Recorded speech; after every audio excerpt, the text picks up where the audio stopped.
저는 4살, 6살 두 아들을 둔 30대 중반의 가정주부입니다. 이렇게라도 누구에게 털어놓지 않으면 제가 제명에 못 살 것 같아서 이렇게 사연까지 보내게 되었네요. 이런 건 처음 적어보는지라 조금 어색하긴 하지만 가벼운 마음으로 한번 들어봐 주세요. 제가 남편을 만나게 된 건 제 나이 27일 때입니다. 가난한 집에서 태어나 고등학교까지 마친 뒤 사원수 5명짜리 작은 회사에서 격리로 일하다가 지금의 남편을 만나게 되었습니다. 남편과는 지인의 지인을 통해서 만나게 된 사이로 남편 역시 비교적 작은 중소기업에 다니고 있던 평범한 회사원이었습니다. 남편은 남자다운 성격의 친구들을 좋아하는 사람이었어요. 무엇보다 당시에 저는 결혼할 나이가 되었다는 것 말고는 정말 어디 아무것도 가진 게 없었음에도 불구하고 남편이 그런 조건들은 따지지 않고 딱 저라는 사람 하나만 보고 결혼 뒤에도 조건을 따지지 않아서 고마운 마음까지 들더라고요. 결혼 당시 시어머니는 이미 돌아가셨고 건강에 안 좋으신 시아버지와 이미 결혼한 남편보다 5살 많은 신우가 한 명 있었습니다.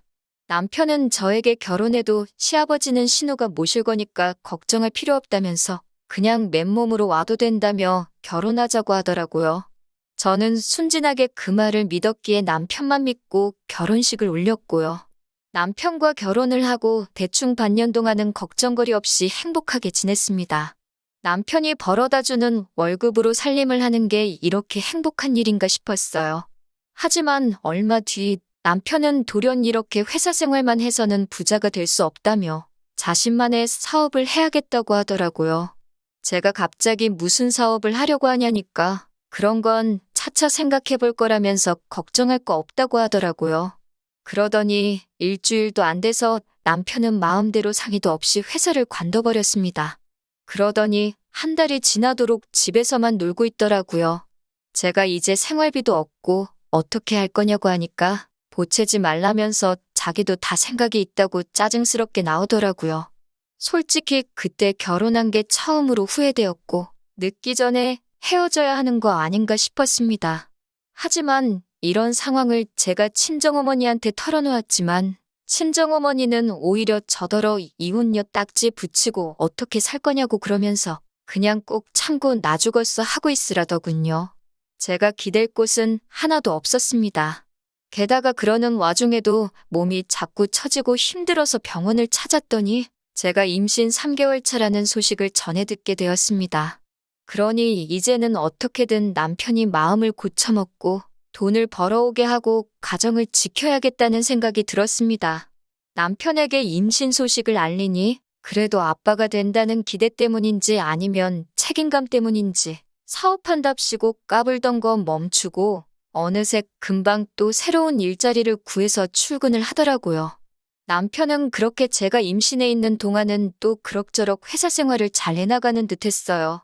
하지만 남편은 상상 이상으로 끈기도 없고 성실하지 못한 사람이었습니다. 한 회사를 1년 이상 다니지를 못했고 그렇다 보니 좋은 직장에 다닐 수도 없었어요. 새로 다니게 된 직장도 전 직장하고 비교했을 때 벌 이상 큰 차이도 없고 엄밀히 말하면 결혼 막 했을 당시에 다니던 회사와 비교했을 때 오히려 더 적은 편이었는데 하지만 주변 사람들한테 으스대길 좋아해서 주머니에는 늘 돈이 있어야 하는 사람이었습니다. 그래도 아들들에게는 끔찍하게 잘하는 사람이었기에 그거 하나만 바라보고 제가 이제껏 살아왔어요. 아이를 키우는 동안 저 역시 쉰 적은 없습니다. 짬짬이 집에서 할 수 있는 부업을 찾아서 하고 주말에는 남편에게 아이들을 맡기고 근처 모텔에 가서 청소도 하고 그러면서 살아왔습니다. 다들 대학 졸업장 하나는 있는 이 사회에서 상고 졸업장밖에 없고 아이까지 달려있으니 갈 수 있는 곳이 없었거든요. 이렇게 힘든 세월을 견뎌오면서도 이혼은 하지 않았던 제가 남편과 이혼을 결심하게 된 건 얼마 전 돌아가신 시아버지 때문입니다. 결혼 당시 앞서 말씀드렸던 것처럼 시아버지는 원래 신우가 모시기로 되어 있었어요. 그런데 신우는 불현듯 아이들 조기 교육을 위해 호주로 떠나게 되었다면서 저희에게 시아버지를 모시라고 하더라고요. 한 달에 200 남짓하게 벌어오는 남편의 갓돌진한 아이까지 있는 저에게는 가혹한 현실이었습니다. 신우는 엄살 부리지 말라며 대신 아버님 소유의 아파트에 들어가서 살면 되지 않냐고 억지를 부리더라고요. 시아버지에게는 서울에 20평 남짓한 오래된 아파트 한 채가 있었는데 거기서 다 같이 살라고요. 그러더니 신우는 막무가내로 시아버지만 그 아파트에 모셔놓고 호련히 호주로 떠나버렸어요. 아무리 자식이 중요해도 그렇지 어떻게 자기 아버지를 버리다시피 하고 떠날 수가 있는지 저로서는 도저히 이해할 수가 없었습니다. 저도 부모복은 없는 여자이지만 그래도 저를 세상에 있게 해주신 분들이라 항상 감사하고 죄송한 마음뿐인데 말이지요. 남편마저 저에게 신경 쓰지 말라고 저렇게 놔두면 신우가 알아서 요양원으로 모시든 하겠지. 라고 했지만 어떻게 사람이 그럴 수가 있겠어요. 결국 처음에는 일주일에 3-4번 들려 식사도 챙겨드리고 빨래도 해드리고 그랬습니다. 하지만 하루가 다르게 안 좋아하시는 시아버지를 보고 있으니 제 마음이 괴로워서 안 되겠더라고요. 하루는 제가 시아버지께 그냥 저희랑 같이 사실래요, 아버님? 하고 여쭈니 시아버지가 어린 아이처럼 눈물을 보이시며 그래도 되겠냐며 미안하다고 그러시더군요. 저는 신우에게 연락을 하여 이러한 연유로 내가 시아버지를 모시고 살기로 했다고 하니 잘 생각했다며 며느리도 자식인데 자식돌이는 해야 하지 않겠냐고 하더군요. 그러면서 자기도 먹고 살기가 빠듯하니까 한 달에 20만 원 정도를 보내줄 테니 그걸로 반찬값이라도 보태 쓰라고 하더군요. 솔직히 돈 때문에 시아버지를 모시는 건 아니지만 고작 20만 원 받으면서 신우에게 간섭받게 되는 건 정말 싫더라고요. 저는 그런 돈은 안 보내셔도 되니까 시아버지께 연락이나 자주 드리라고 했어요. 아무리 제가 잘해드려도 며느리가 딸보단 나을 수는 없을 테니까요. 그렇게 시아버지를 5년 넘게 모셨습니다. 사실 저는 친정부모님의 사랑을 많이 받고 자라지는 못했습니다. 친정어머니는 제가 초등학생 때 친정아버지와 재혼을 하신 분이었기 때문에 정확히는 저의 친어머니는 아니시거든요. 저를 미워하지도 구박하지도 않으셨지만 그렇다고 저를 자식으로 사랑해 주시지도 않으셨습니다. 저와 친정어머니의 사이에서 친정아버지는 아무런 역할도 해주지 않으셨고요. 하지만 시아버지는 저에게 참 다정하신 분이셨습니다. 신우가 시아버지에게 이따금씩 용돈을 보내면 아버님은 그걸 몰래 꼭 가지고 계시다가 저에게 얼마 찔러 넣어주시며 티셔츠라도 사 입어라, 커피라도 사 마셔라 하면서 주셨어요. 이따금씩 저에게 앉아서 좀 쉬라며 대신 설거지를 해주시도 하셨습니다. 친구분들과 약주라도 하고 오시는 날이면 꼭 우리 며느리 먹으라며 간식거리를 사들고 오시는 분이셨어요. 그러는 동안 남편은 직장이 4번도 넘게 바뀌었고 적은 금액이었지만 사기를 당하기도 했습니다. 솔직히 아이와 시아버지만 아니었다면 당장이라도 이 집구석을 나가고 싶다 생각한 게 하루 이틀이 아니었네요. 그러다 작년에 저는 충격적인 사실을 알게 되었습니다. 남편이 사업을 한답시고 주변 사람들한테 저 몰래 돈을 빌리고 다녔더라고요. 그리고 그 돈은 이미 유흥비로 다 탕진해버린 상황이었습니다. 하지만 그게 전부였다면 그래도 전 참고 살았을지도 모릅니다. 최악의 남편일지라도 아이들에게서 아버지를 빼앗고 싶지는 않았으니깐요. 하지만 남편은 저 몰래 제가 아이들의 교육을 위해 모아둔 돈까지 이미 손을 댔더군요. 그 사실을 알게 된 순간 저는 더 이상 남편을 믿을 수도 의지할 수도 없었습니다. 아이들에게도 이런 아버지는 차라리 없는 게 나을지도 모른다는 생각이 들었고요. 하지만 헤어지면 애들은 어떻게 키우나 싶어서 이혼을 결심하기가 너무나 힘들었습니다. 그렇게 며칠의 시간이 흘렀을 무렵 시아버지가 저에게 하실 말씀이 있다고 하셨어요. 제가 무슨 일이냐 여쭈니 그동안 못난 남편의 못된 신우 때문에 고생이 많았지 라며 저에게 위로를 해주셨습니다. 평소에도 늘 저에게 고맙다, 사랑한다 말씀해 주시던 시아버지셨지만 또 그렇게 위로를 해주시니 눈물이 왈칵 쏟아지더군요. 저는 아니라고, 괜찮다고, 그런 말씀 마시라고 했지만 시아버지는 별 볼 일 없는 집에 시집와서 고생만 한다며 저에게 몇 번을 미안하다고 하셨습니다. 그러더니 당신이 저한테 참 많이 의지하셨다면서 저에게 이 집을 주고 싶다고 하셨습니다. 낡은 아파트지만 그래도 저만 괜찮다면 주고 싶으시다고요. 솔직히 순간 많은 생각이 들었습니다.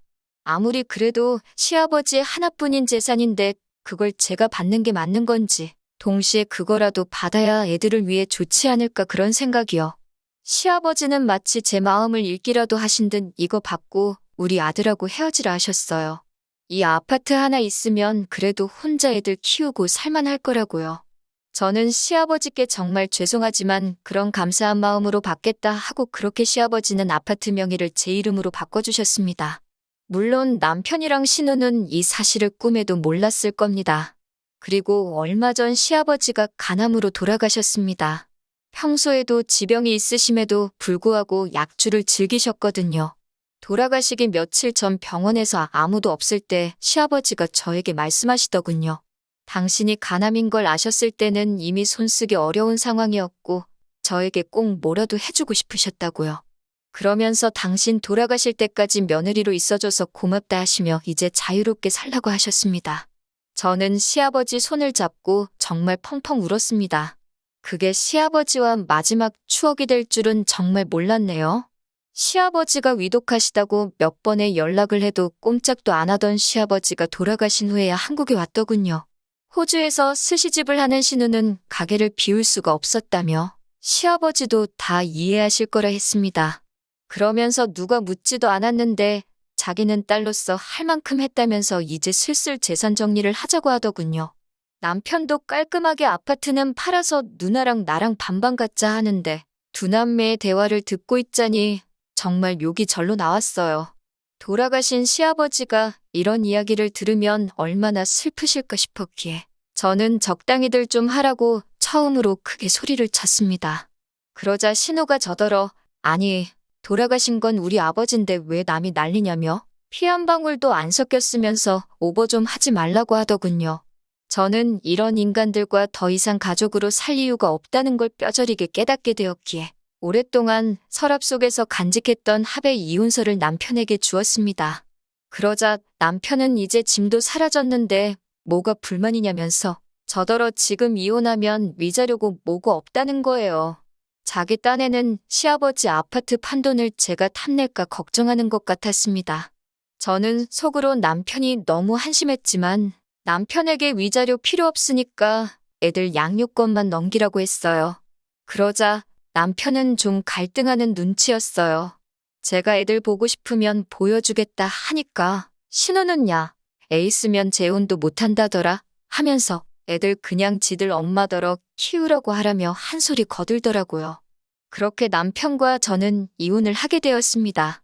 정말 다행스럽게도 신우는 스시집에 문제가 생겼다며 자기가 일단 호주에 다녀온다고 했어요.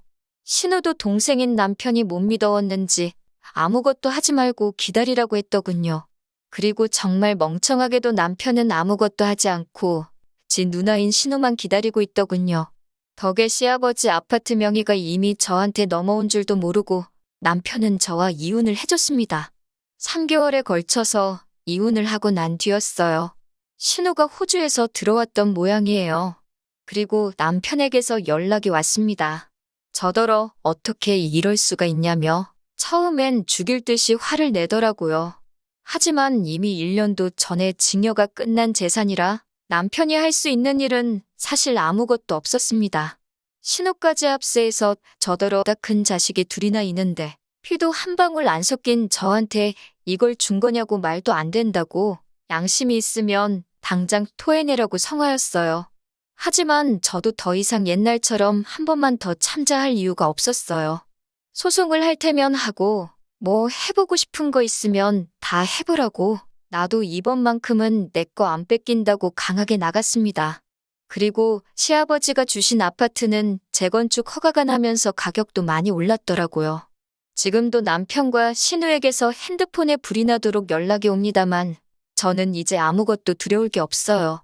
아들 둘 데리고 혼자 몸으로 살아가는 게 쉬운 일은 아니겠지만 어디선가 시아버지가 저희를 지켜주시고 계실 거라 믿으며 열심히 살려고요.